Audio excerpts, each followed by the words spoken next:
Well, in the interest of respecting everyone's time, we'll go ahead and get started. I want to say good morning to everyone. So great to see you all, even though it's virtually. Thank you for joining us today. My name is Jackie Powell, and I'm the President and CEO for the Dayton Convention and Visitors Bureau. We're pleased that you're able to join us this morning for this month's Convention and Visitors Bureau Hospitality Partner Zoom meeting regarding hybrid meetings. As the pandemic hits its one-year anniversary, we all collectively have become accustomed to these types of Zoom meetings and a variety of platforms that have allowed us to continue to connect virtually. In the past, hybrid meetings, or those that include both in-person and virtual components, definitely occurred. However, we know that hybrid meetings will continue to grow in popularity as we evolve through the COVID recovery, and that many signs are pointing to hybrid meetings become a permanent fixture in our future landscape. In fact, a North Star Meetings Group webinar in late February declared that hybrid will be the new normal for events.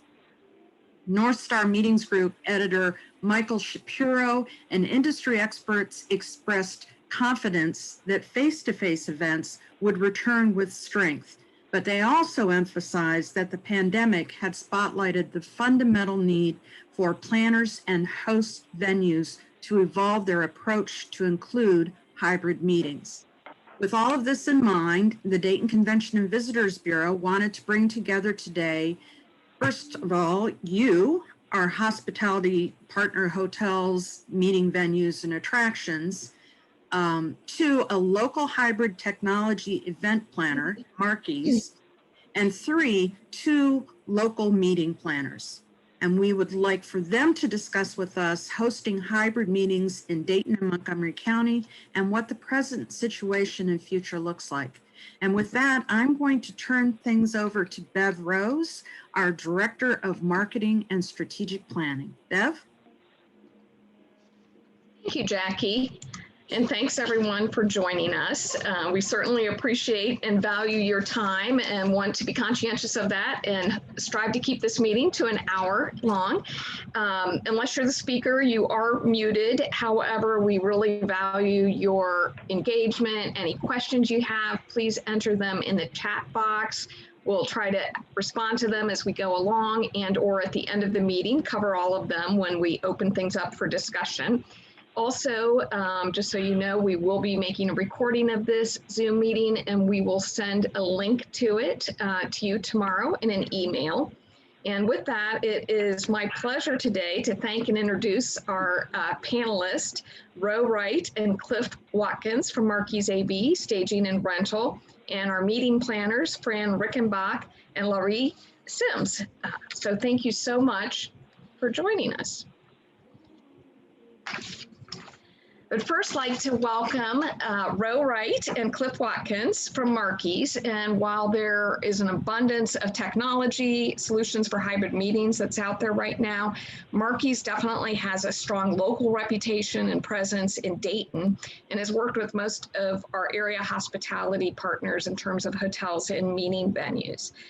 To give you a little bit of background, Ro Wright began his employment at Marquis in 1991 at the age of 10 and currently serves as Regional Director for Marquis Rental and Staging out of their corporate offices, which are located in Indianapolis.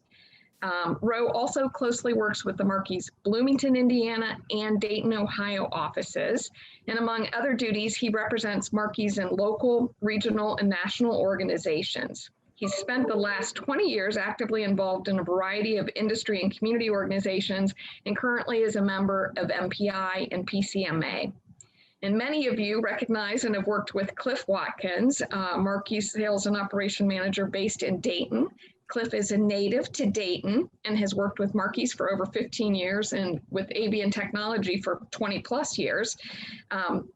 He also fulfills the role of audiovisual technician and event consultant. So Cliff is really just one of those individuals that helps customers when they're looking for an audiovisual partner.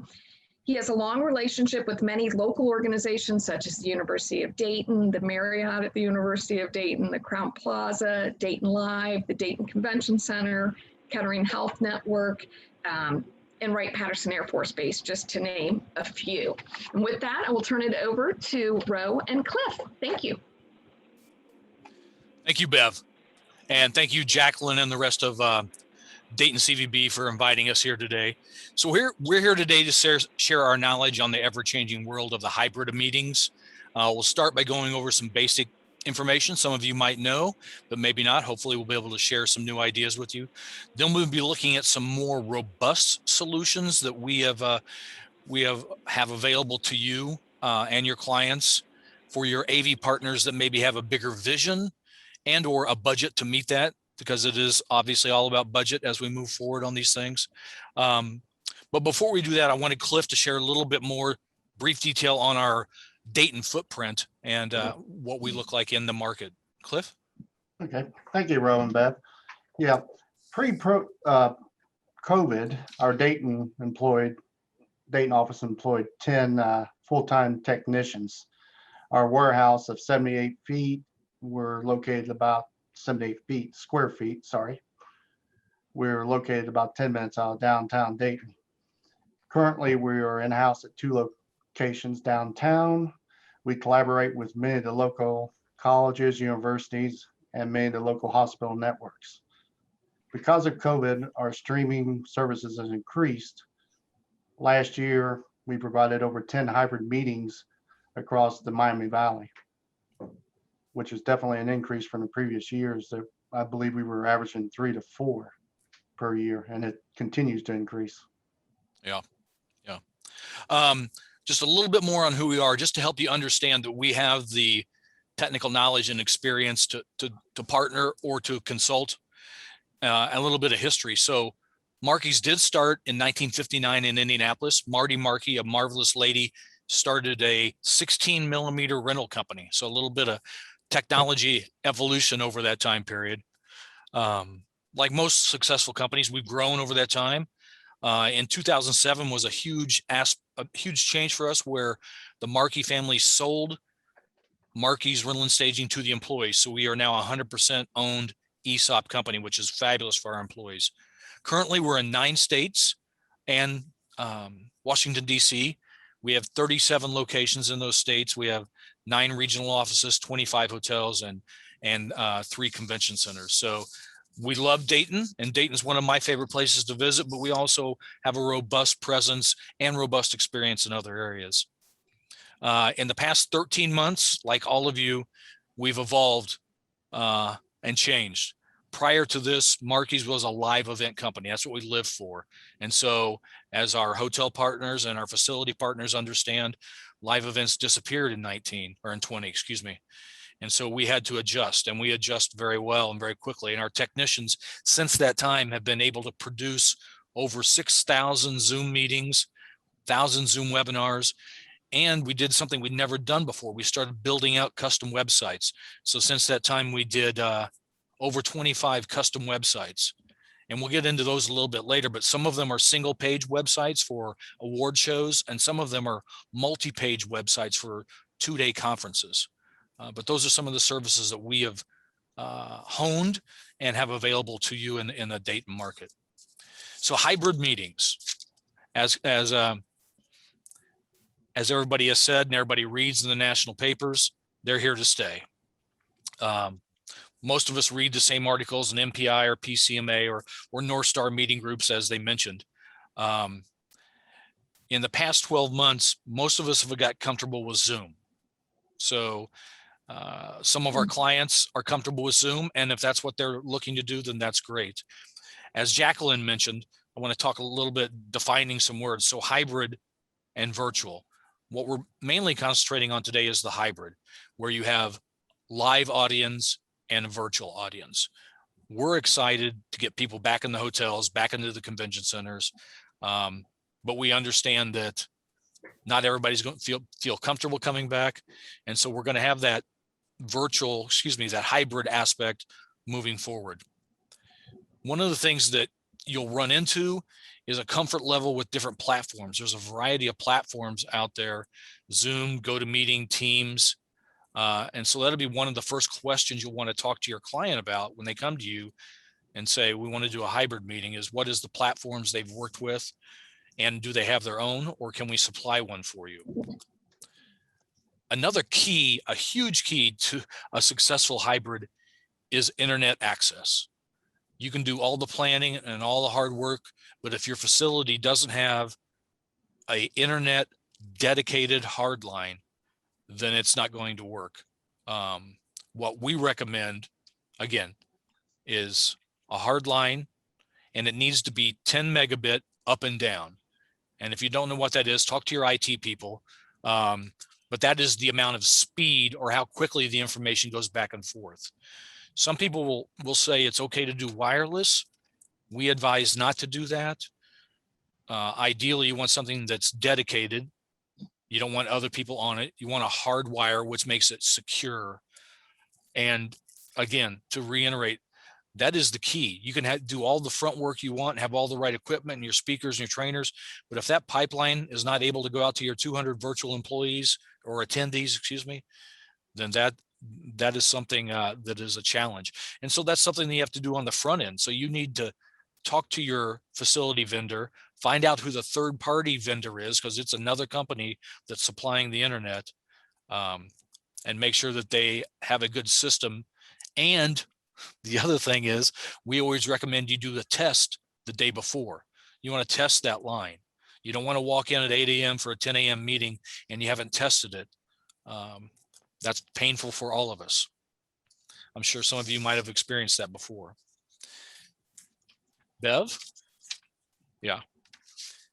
So these are some of the, let me back up. So a lot of our clients are going to be comfortable with Zoom. They're like, well, I've been doing Zoom 15 times already, and that's what I want to do. And all I need is an internet hardline. And if that's what their budget is and that's what they're looking for, that's great. All you're going to need, not all, but what you're going to need in the room then is a couple of extra cameras and a couple of extra computers to allow it to be streamed online.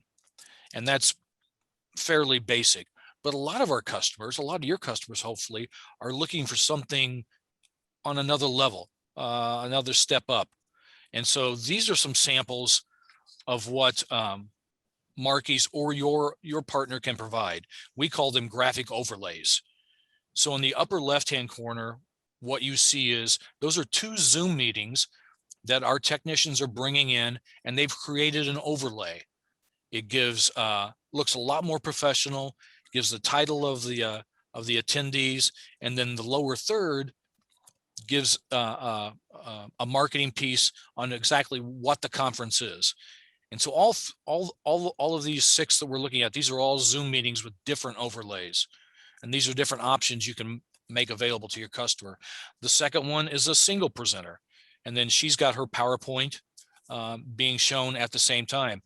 It's got the advisor or the client name across the top. Again, it's a little more professional looking. It also has the option of showing off your sponsor logos, if that's what you're looking for. The lower 2 have what we call a watermark in the lower corner. So that's something you can put down in the lower corner for marketing, again, your sponsors. The next one has 4 Zoom meetings all pulled in together. And so that was an event called the MGA event, excuse me, the MGM event. So that stood for Mac, Jack, and McConaughey. That was one of the first events we did out of our Austin office. We've learned a lot since then, but what I want to point out here is we have the ability to roll in what they call lower thirds. So your presenters have their name, can have their title, can have their company logo in there. Again, just a little higher end service for the customers that are looking for a higher end experience.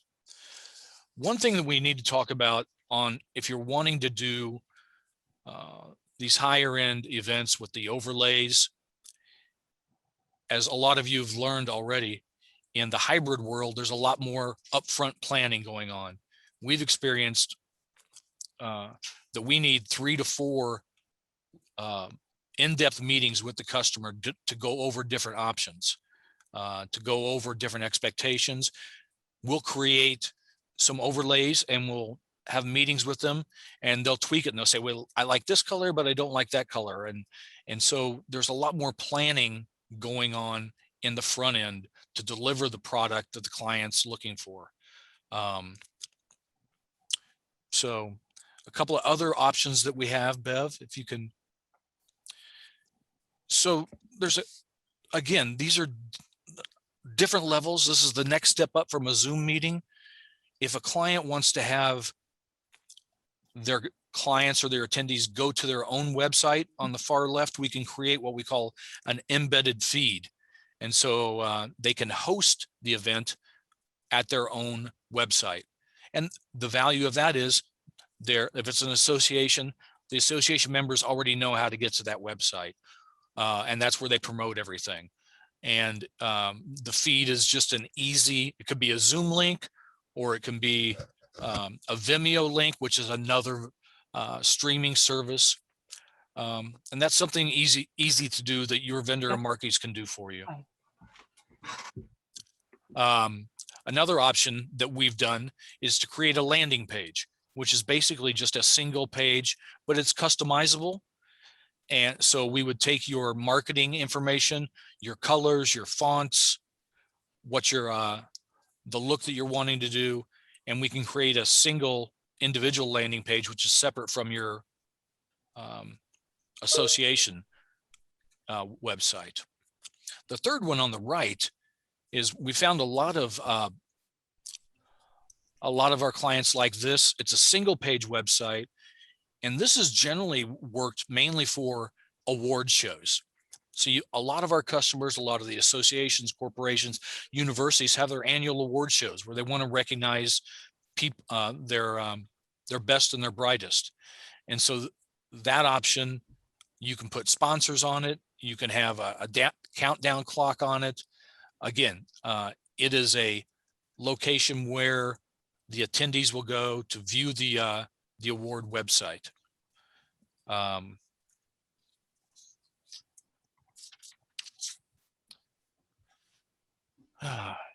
MVP Productions. So that is Marquee's virtual presence.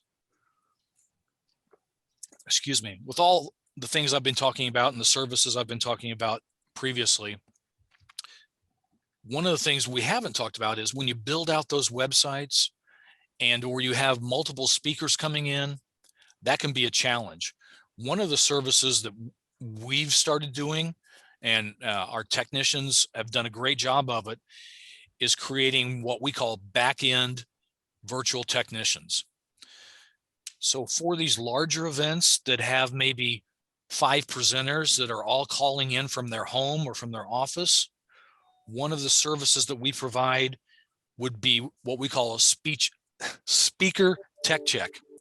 So in that scenario, our technicians would reach out to the presenters 3 to 5 days before the conference and make sure that their backdrop is in good shape, that they're not in front of a window that's washing them out, checking their audio, checking their video, talking to them and saying, do you have children in the house? Well, yes, we do. Well, and are they going to school? Well, during this time, during your 1-hour presentation, ideally, you need to be the only one on the internet because it needs to be dedicated. These speaker checks are basically quality control to make sure that when we bring this presenter in, that it's going to be seamless. Another service that we provide is a virtual green room. So instead of just bringing Cliff or myself in at the last moment and Cliff hasn't got his audio working or my video is not working, we have a separate Zoom feed that the presenters, ideally, they come in 10 or 15 minutes beforehand. And we have a technician that manages that. And they have one of our technicians talk to them and it's like, hey, welcome, Cliff. Let's check your audio. You've got 12 minutes before you go on. And while the presenters are in this virtual green room, one of the windows is the show event taking place. So we can see that the presenter in front of me is speaking and there are 10 minutes to go. And the presenter only needs to log into one location. Then our virtual technician will move them into the show feed seamlessly. It creates a professional look. It creates what we consider now on these higher end shows, we're literally doing television production and sending it out to the clients. There's no hesitation. The transition is seamless, and it really gives the virtual attendee a great experience. One of the challenges, and I know you've all experienced this too, some of the challenges of the virtual is, what do we do with our sponsors and our exhibitors? And it's hard to replicate the in-person experience for the sponsors and exhibitors. And a lot of times those sponsors and exhibitors are financing our show. So how do we do that? There's 2 or 3 solutions. One of them, specifically from a Zoom meeting, is if we can get a basic PowerPoint or a video, we can run that prior to the Zoom meeting starting. You can run it in between speakers during the Zoom meetings. There's a lot of higher end platforms out there that give you a different experience. The one thing you need to start off with is find out what your customer's goal is, find out what platforms fit that goal, and obviously the budget. In this new hybrid world, the reality is 99% of the time, the hybrid meeting that you're doing this year is going to cost more than the in-person meeting in 19. Generally, because if you think of it, I have a meeting in 19 and 18 where I had 2 screens, 2 projectors, a lectern mic, a PowerPoint remote, a couple of laptops, and that cost whatever it costs, $3,000 plus technician. But then when you go to hybrid, you still have all that gear in the meeting room. And then you add to that. Then you add 1 camera or 2 cameras, a minimum of 2 more laptops, or a switcher that allows you to do streaming, possibly a Zoom license or a Vimeo license. And so all of a sudden, your meeting from 19 is costing a couple thousand or even more. And so what we have to do, what Marquis does, is we need to be empathetic and understand, be flexible to work with those clients. And what we've always done, it's always been part of our job, is educating the customer on why that is. And that's a tough conversation, but it's a conversation that we need to have. We need to manage that expectation. And sometimes we can figure out a compromise, or we can work with them on their budget. And that's what we want to do. We want to be a long-term partner, and that's what Cliff has been able to do in Dayton. So I know I've thrown a lot of information at you. I don't know if any of it was new. I think we've got 10 minutes left, and happy to continue to ramble on about these things. But does anybody have any? I think Bev, we can throw it open to questions right now. Or Cliff, did I miss anything that I was supposed to talk about? No, I think we're good. I know one thing that really stands out if we do registration, and that really kind of dictates what format we're going to use at that point for any of the Zoom meetings. So at that point, then we start discussing options. Right. Rowan, Cliff, we do have a question in chat. How would you seamlessly add a music segment to an event? That would be easy.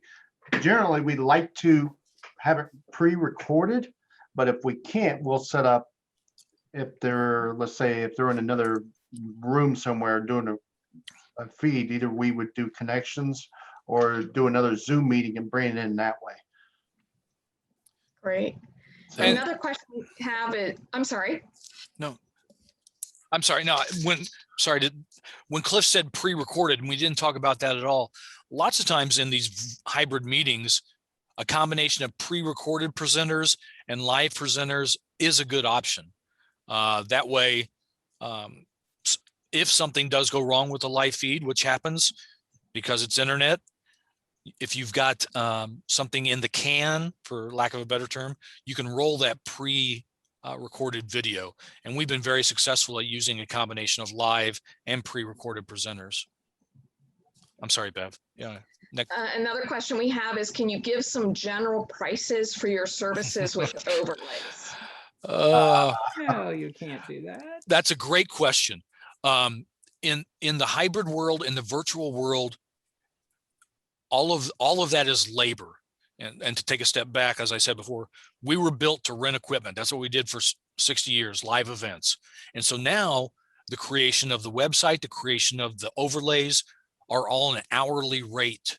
So the more complicated it is, the more skill, the more time it takes to create.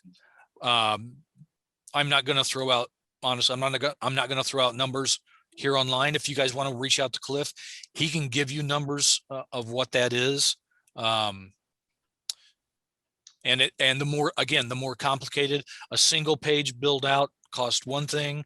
If you're going for a 4-day conference and you need a total immersive multi-page website build out, then that's going to be more and more, because there's more hours to build that out. I hope I answered your question without dodging it too much.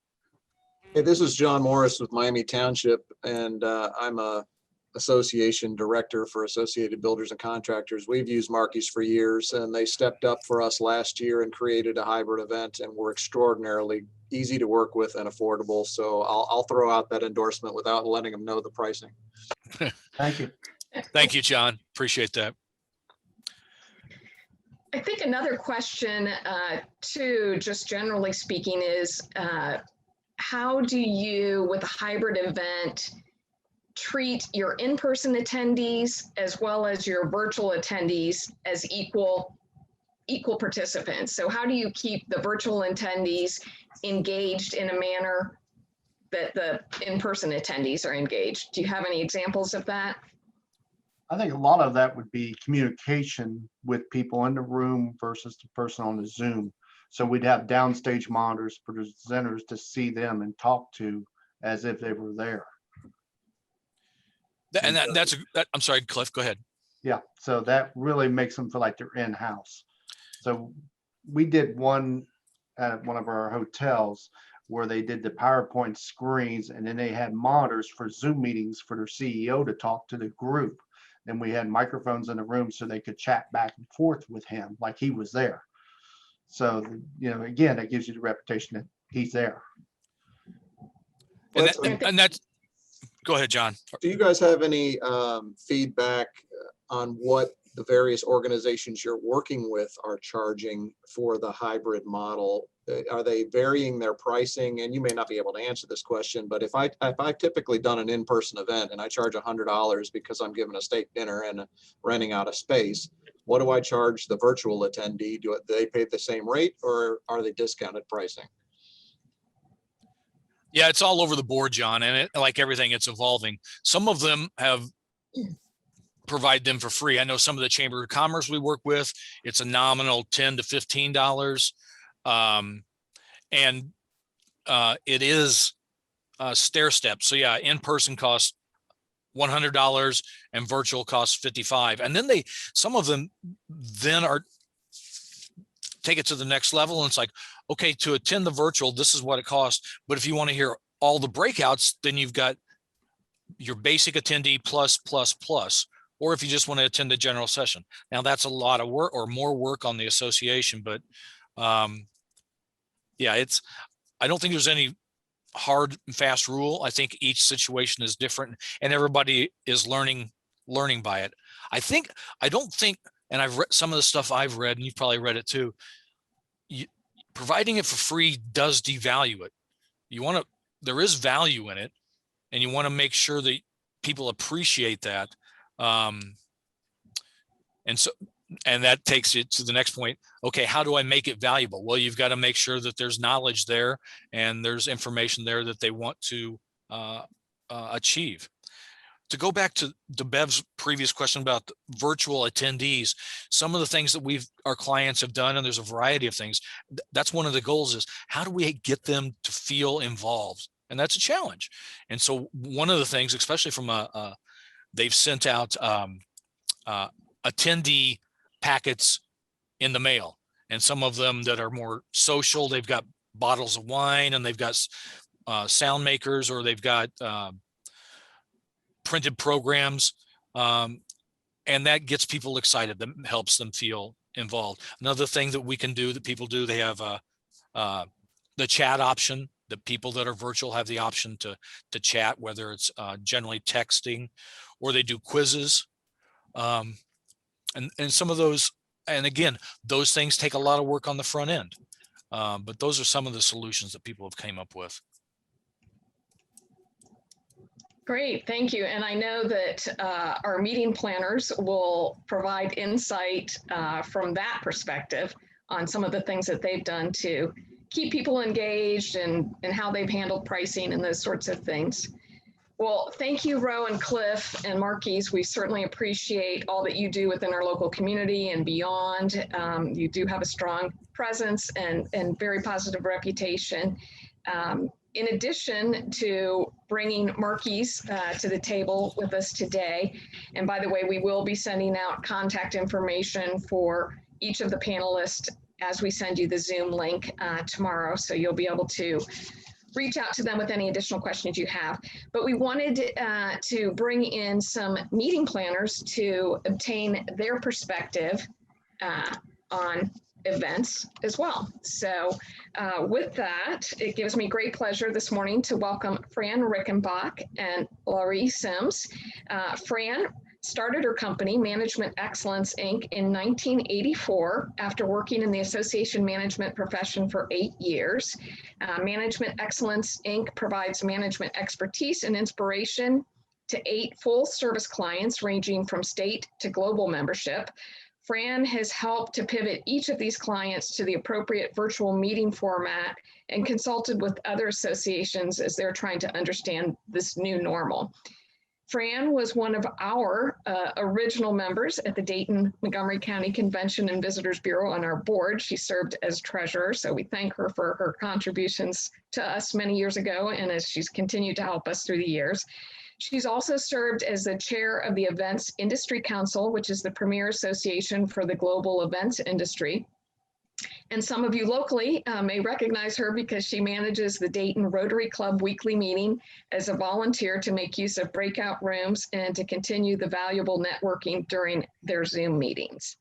Laurie Sims is events manager at Tyler Technologies and has been with the company, which is based in Troy, for nearly 35 years. She has extensive meeting planner and event experience. She currently manages 5 event planners on the company's events marketing team, which is responsible for sourcing, planning, and on-site execution of all the event meetings within Tyler. They execute over 20 internal and client-facing meetings every year. Their largest conference, Tyler Connect, brings 7,000 clients together to learn more about Tyler software solutions. So thank you both so much for sharing your time and insights with us this morning. We have a few questions that we'll address to both of you, and then also appreciate any input that you might want to add. So the first question, and we'll start with Fran, what types of hybrid meetings or events have you already hosted, and where and what vendors have you utilized for those events? Okay, so one size doesn't fit all. With some of our clients, we were able to transition in the first quarter of the pandemic to pretty awful Zoom meetings where we pre-recorded people who were looking down and talking jib. And none of you attended any Zoom meeting like that, then you weren't attending a Zoom meeting in the first quarter of the pandemic, because that's what they were like. We've gotten much better at it. And, you know, different strokes for different folks. We have one client that canceled their face-to-face meeting. They're hands-on body management practitioners, and we ended up doing a weekly Zoom meeting that got a champion and has added huge membership value. We've not done any hybrid meetings yet. That is in the future. And we're going to get to another question, I'll talk about that. We identified a variety of platforms. We've gotten fairly good at about doing Zoom and managing the breakout rooms and the polls ourselves. for the very low tech version. We have partnered with a destination management company / production company, and they provide a very seamless where they will integrate Zoom, Remo, poster sessions, e-poster sessions, and provide a website that's very uncluttered that we just give everybody who's registered a link to it, and they go from there. Combination of live stream and then recording it for on demand, which is really helping us monetize our content significantly. And I just want to, we also identified, may I share my screen? I have 3 quick things if you can make me a co-host. Absolutely. Thank you. I have 3 quick slides I wanted to show you. We are doing a virtual event that this is what the exhibit hall looks like. The exhibitors are creating their own booths. And then we start out by everybody doing an onboarding session. You get to dress your own avatar. It's your chance to be a skinny blonde, which you've always wanted to be if you wanted to look like Jackie Powell. And this is what the general session will look like. And the nice thing about this is that I call this a cone of silence. We're not doing this particular feature, but in one of the ways when 2 avatars are together, they can talk to each other. What we're doing is a chat function, so you can look up the names of all of the attendees and you can ask to chat directly, and you do that through their VoIP. So it gives us a chance for recreating hallway moments. So I could go on, but I'm going to give Laurie some time.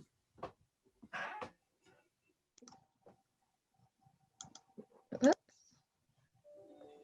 Thank you so much, Fran. Oops. All right, I have to unmute first, right? All right, I'm like Bev, we've done many different types of 100% virtual events. We have not done any hybrid events to date. We're hoping to do that in the 3rd quarter of this year. We were, before pre-COVID, we were planning a hybrid event for our largest 7,000 person conference, but then COVID hit and we had to pivot to 100% virtual. So we've done probably 10 different meetings so far, both internal Tyler's team member meetings and then client-facing meetings, and we're in the process of doing our largest 7,000 person conference. It's 100% virtual, and it's going live on April 27th through the 29th. So we've done as simple as go-to webinars with no chat functions happening. We've utilized our production company to create wrappers to do the embedded videos. We've used a lot of ancillary products like Brain Dates that does networking and group, where you can get in a group and pick a topic and you can actually chat online through the Brain Dates platform. We've had great success with that. We do a lot of different touch points for client engagement, like we've done Zoom yoga, we've done meditations, we've done quizzes, we've done a mixology for our sales team, where you actually create drinks and hire a professional mixologist. We do most of those client engagement pieces are through our partner DMC called Access, and we use them. They're our master service agreement with Access, and they've provided a lot of these different touch points. So we've done the gambit. We've done them from very simple to, we utilize RainFocus for our registration software, and within RainFocus, You can do your virtual event. It is the platform they use, connections with Bright Cove. We also have done through Crowd Compass, which is a Cvent product, where people go online and can view the virtual event through Crowd Compass. So we've done the gambit. And is there one that we wouldn't recommend out of all those? Yes. If you want any type of functionality for chatting and for switching presenters, GoToWebinar is not the one for you. It's a great platform for strictly pre-recorded videos that you're showing, but if you want any kind of chat functionality, we've used Pigeonhole, we've used Microsoft Teams, we've used quite a few different things. But GoToWebinar is definitely just for pre-recorded material. GoToMeetings, we had great success with interaction on GoToMeetings. That was about 125 people. It worked well. We've created microsites. We've done a lot of everything that Marky's talked about, the different platforms that you can use. I can tell you that after all saying all of this, I cannot wait until we get back to in-person meetings. I miss it terribly. Thank you, Laurie. We agree 100% with you on that. Thank you for all of that feedback too. The next question, what role do you see hybrid events in your future event planning? I see hybrids as being an integral part. I can tell you that there are some local events, like I do tourist study every Saturday morning that consistently has better attendance and is functionally better than being in person. But I'm sympathetic with the people who want to get together and get the high energy of being together. I'm using as my background, the Zoom background for the virtual meeting that is coming up in 2 weeks that we're managing. Last year, I had 250 participants in Las Vegas. This meeting is going to be March 15th. I have commitments for a 300% increase in attendance, and there is a potential that I could hit 400%. I'm doing a live stream of all the pre-recorded, but you saw how people are going to be able to use their avatars. And in that particular organization, these are dialysis technicians for the people who have chronic kidney disease and unfortunately need dialysis literally to stay alive. They're not going to be able to participate in, you can't empty out a clinic of all your technicians, even if they do need continuing contact hours for recertification, for which they're federally mandated. They don't recertify, they don't have a job. Right. So hybrid is definitely going to be here to stay. I don't think it's necessarily going to be a one-on-one relationship. I don't think it's just going to be recording the presentations as they're being given for the live audience.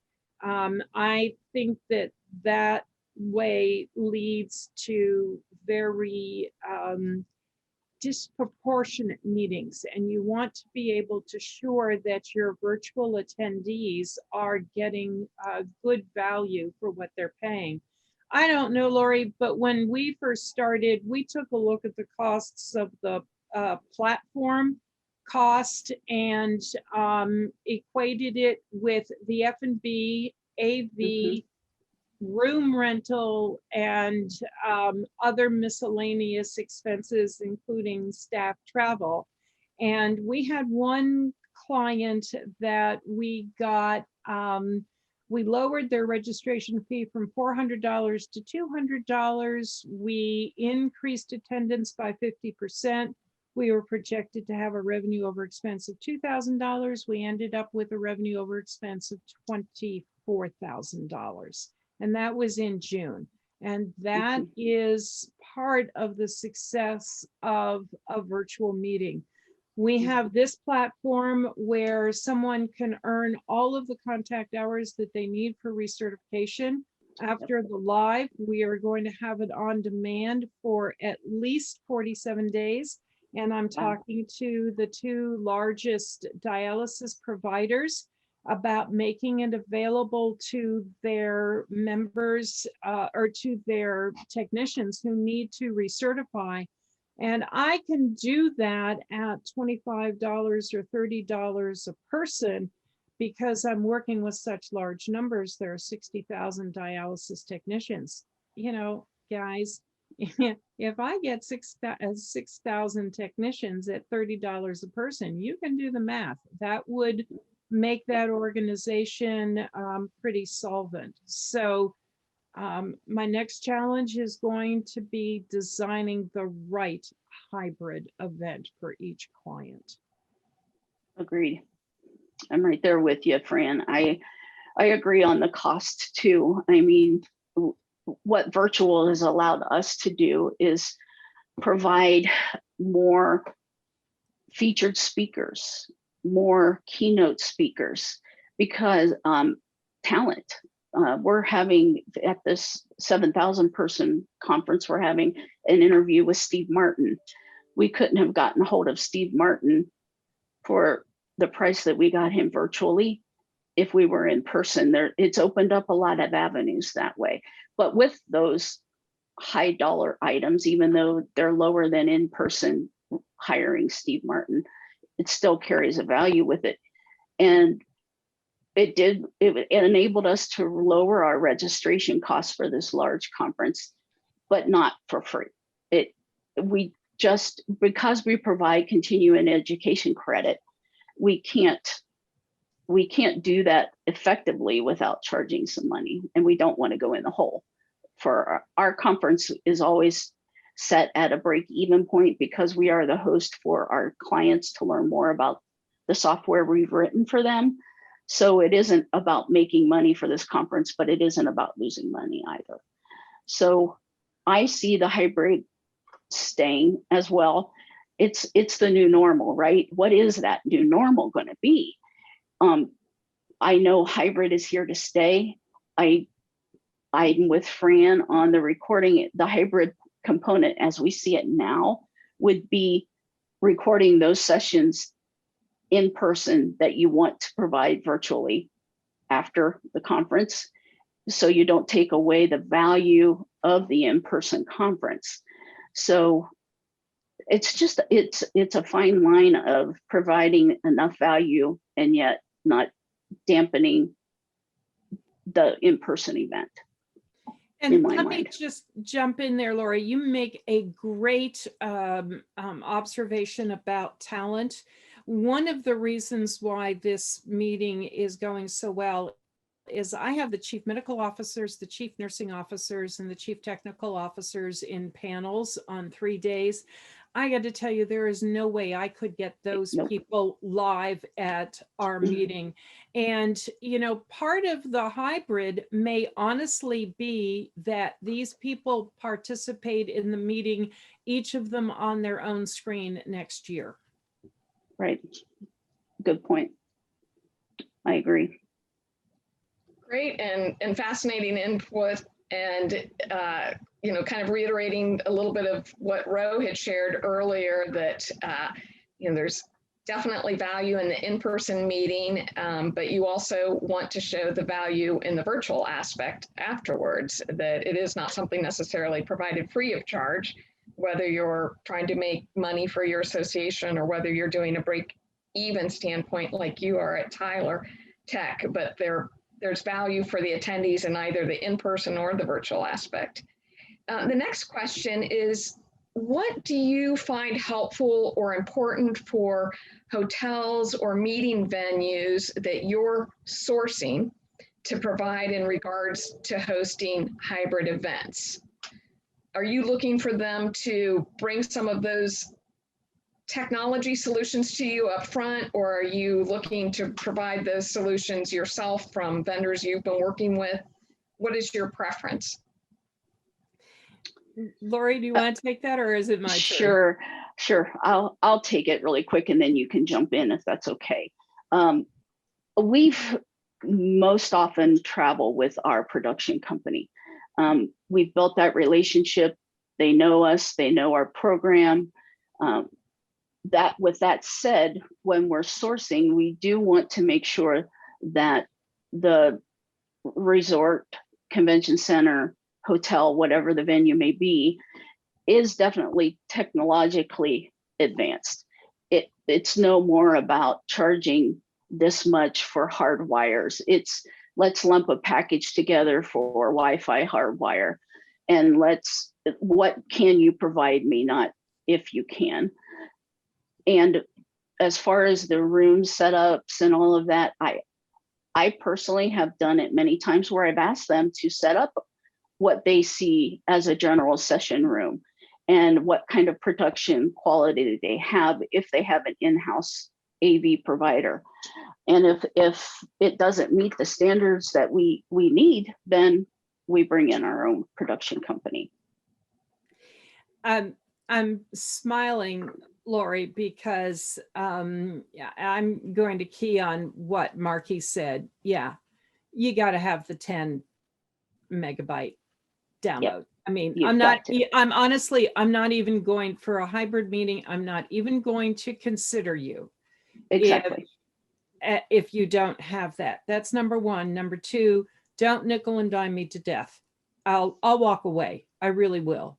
Mm-hmm. Put together a package. I got to tell you, years ago, very early in my career, this is back in the 80s, I did a site inspection in Annapolis at a Hilton hotel that had a great location, but honestly, management had not put in $1 to upkeep. So it was a little tired. I'm being kind. And there was a brand new hotel on the hill that was stunning. I walked into the sales office. It wasn't even an office. I sat at her desk in a room with 6 desks, because why would the hotel give the salesperson a space to meet with their client? And the first thing that sales manager said to me, what can I do to make your meeting a success? I walked into the beautiful hotel on the hill, and the woman asked me, so who else are you looking at? And I told her, and she said, oh my God, that's such a dump. You don't want to meet there. Okay, guess where I put that meeting? The same thing. Yeah, the same thing is true today with the hybrid opportunities. I'm going to work with a hotel that understands the hybrid opportunities, that is going to make it easy. I was also the executive director of the Association for Destination Management Executives International. I understand if you have an in-house production company that they're paying you a commission on all they sell. I have a problem with paying a double commission if I'm bringing in my own production company. And I'm going to negotiate that away. I'm going to make sure that the hotel gets the revenue that they need for the services that they're providing to us.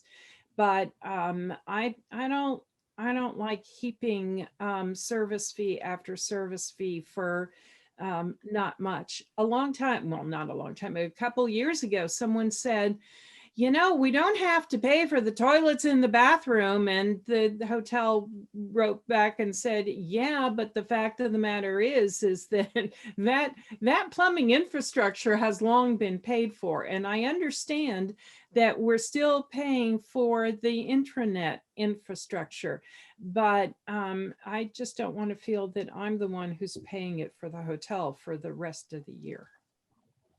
Thank you, Fran and Laurie. You bring some excellent points to light for all of us. We appreciate that so much. In looking at the time, I just want to open it for any questions that we might have from any of our participants. Okay, Laurie, we've said everything there's to say.